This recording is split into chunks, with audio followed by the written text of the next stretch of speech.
It's about the fact that your body knows your money story.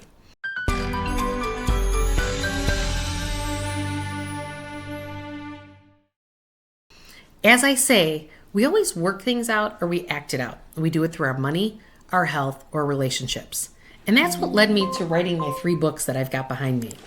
And the first of those is the emotion behind money. Because we have to remember that our emotions are energy in motion. And how do I know this? I know this because guess what? I have a lot of emotion behind money. In the household that I grew up in, I have 11 brothers and sisters. And in that process, we didn't have a lot of money. Dad always went to work. Mom was an at-home mom. And we had a Catholic school that we only had to pay for 3 kids and the rest were free. Those days are gone, aren't they? But what I'm finding is that so often, not only in my childhood, in laying the foundation for what I teach today, is that there's a lot of fear in the marketplace. A lot of fear.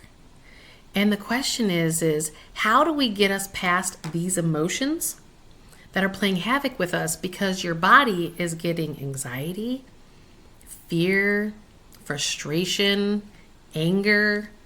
And then around the world these days, we have all this emotional projection going in all these different ways. So what do?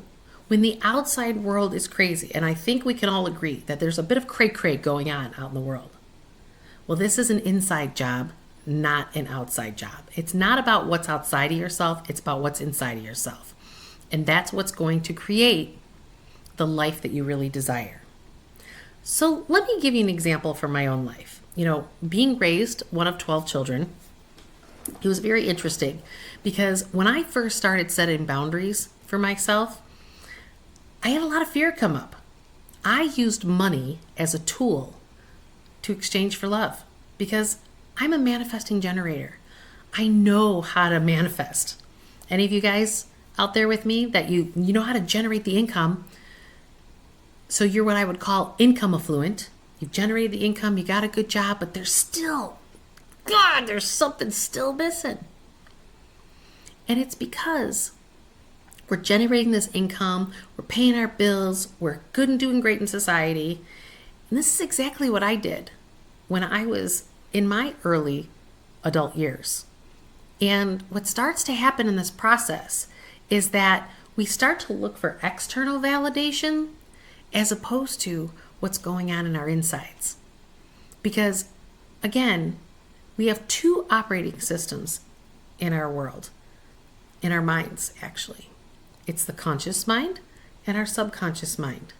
And our subconscious mind is running the engine 97% of the time. So when I look at my childhood, where I grew up in a 3-bedroom split level with 14 people living in it, I think I had a little bit of financial scarcity and some patterns that I had to work through, right? And it's because that's how I know how to teach it. Because not only did I teach myself how to become income affluent, but I've also taught myself how to become asset affluent.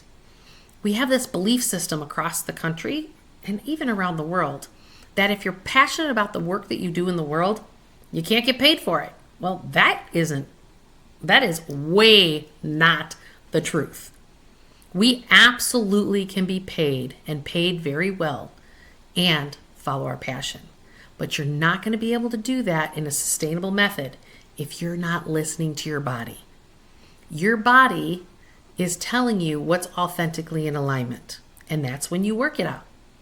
But you act it out when you're spending in debt, when you're spending in looking for external validation.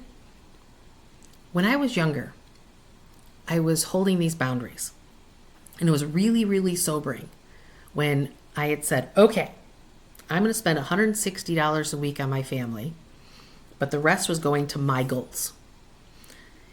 And I even verbally said out loud to my family members going, okay, well, I've already spent my $160 this week. I'm not actually going to spend any more because I was helping siblings buy shoes and school uniforms and parts for their cars and you name it, I've done it, right? Because when you come from a family of 12, there's always somebody that needs something. And then one week, I had a family member who called me up and they said, hey, we were thinking of coming down to your place. And I was super excited because I just moved to the city, my new place. It was up on the beach. He said, oh yeah, we're going to bring the kids down and everything. And then they go, and you know what? We're just hoping that you could buy the pizza because we really want to try this pizza place.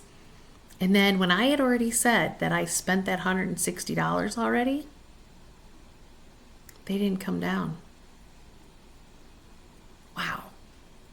That was a sad moment in my life because I started to realize that I was knee deep and thick in my pattern of exchanging money for love. Now, your pattern may not be my pattern. You might be exchanging money for other reasons, but my body was screaming at me the sadness that I felt that I didn't even get a visitor that weekend.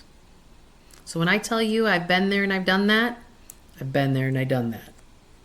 And it can happen with a budget of when I was in my 20s of $160 a week to what my budget is today. We have the same patterns. I don't care what your income is. I don't care what your asset level is. As human beings, we still have similar patterns of our emotion behind money.